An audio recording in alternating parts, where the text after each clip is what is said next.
So I'm starting this video here in the office to come at it from more of a personal perspective than from maybe a credibility perspective. I've done the research through TPI Power, other mechanical sources.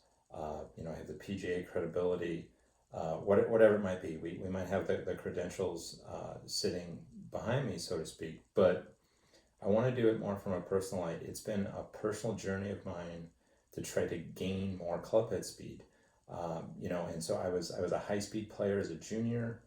I had essentially some injuries in my late 20s, very specifically in my lower back. There was a phase where I really couldn't really even swing it.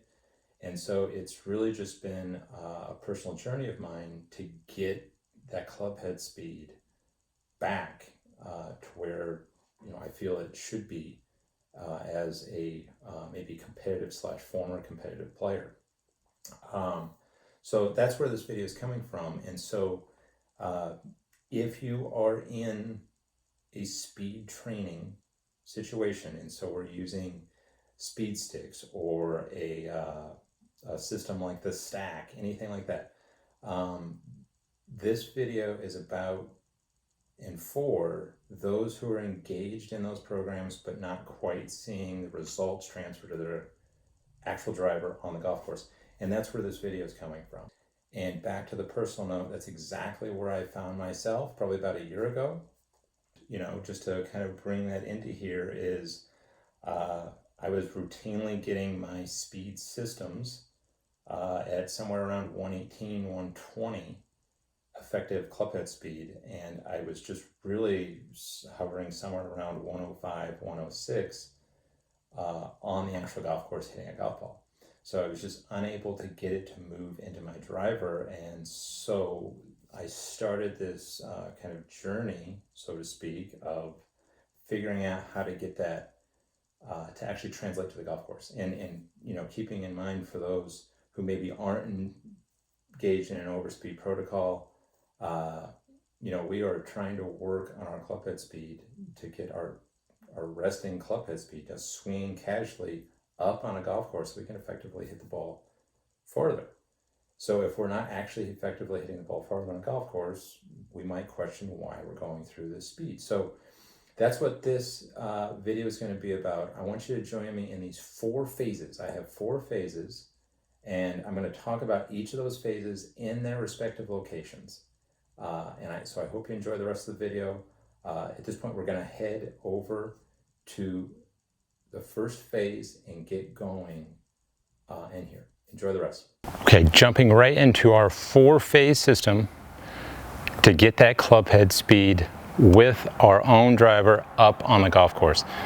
Again, for folks already actively engaged in a speed protocol system and no official endorsements on any type of speed product, there's a lot of great ones out there.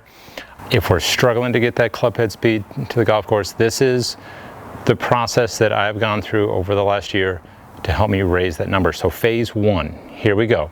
Phase 1 is going to be driver, no ball, no radar. Okay, and for those involved in these speed protocol systems, we're used to using the radars. I want you to take the radar away, and we're just going to go tee, driver, no ball, and very high intention speed. So there's no repercussion of the direction of the ball. There's no repercussion of center strike on a golf ball. We're just sitting here making high intention golf swings with our own driver, getting used to that golf club in our hands instead of our normal speed apparatus that we're using. So we can go through, it would look something like that. We do that multiple times. That's phase 1. Phase 2.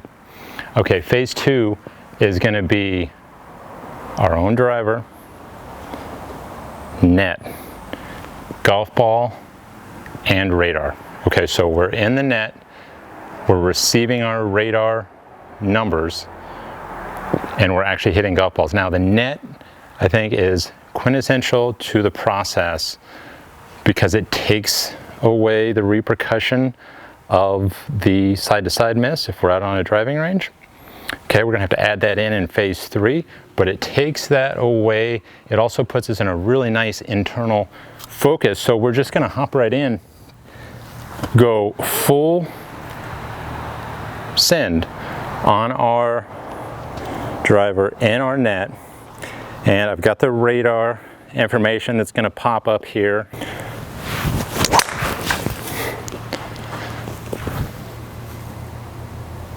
We're just gonna go through this system, and I'm gonna keep displaying numbers.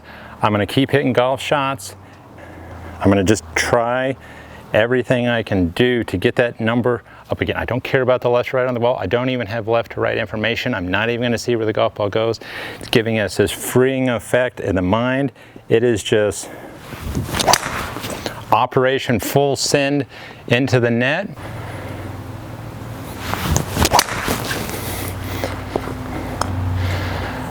Okay, so I've done that for a number of balls. I've increased the speed.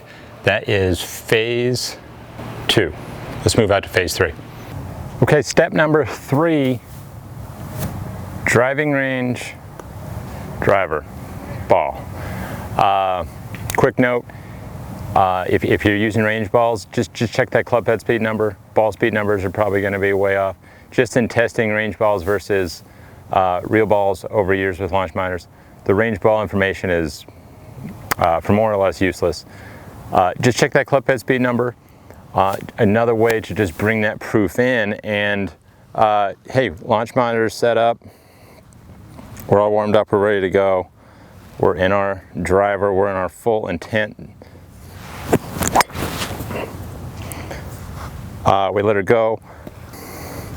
You know, something I like to run with myself is just looking at that number and just trying to make it move up. So we see the number. I'm gonna make it move, and we got it going a little. If you need a little boost in your driving range session, maybe a little adrenaline response, a little jumping, some jumping jacks, get the heart rate up a little bit. But mostly we are here working in our full intention and just going through our routine and using this as our full speed session and just trying to get that number climbing. Quintessential in the process. Next up, number 4, we're heading to the golf course. Here we are out at TPC Las Vegas. I'm out on hole number 15. It's beautiful par 5. And we are into ultimate proofing here in stage 4. What is our driver actually doing on the golf course? I've got the launch monitor set up. We're ready to go, and all we can really do at this point is just kind of see what's gonna happen. So I'm gonna take full intention there, and we look at the number, we see it pop up on the screen.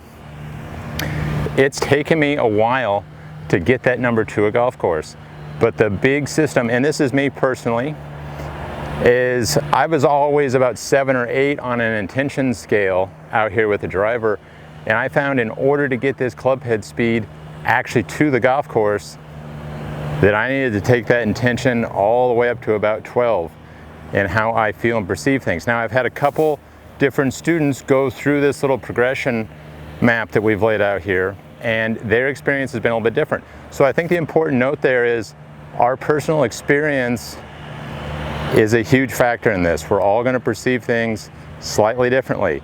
So if we can use those experience, I'm telling you, you take that launch monitor on the golf course, you see your real numbers, you're going to learn more in 1 or 2 golf swings than you might in 2 or 3 sessions on a driving range. Not saying the driving range isn't valuable, just saying that there is no better proofing ground than getting yourself out here on the golf course. You're just taking you through that process. Totally add this 4-step process on top of your existing overspeed training, and let me know what you experience. You know, this is something I've kind of come up with over a little bit, working with a few students on it. I would love to see what other results are, so go ahead and drop those in the comments below. If you're out here in Las Vegas, make sure and stop by matthendersongolf.com first and come out here and visit us at TPC Las Vegas. Love to see you.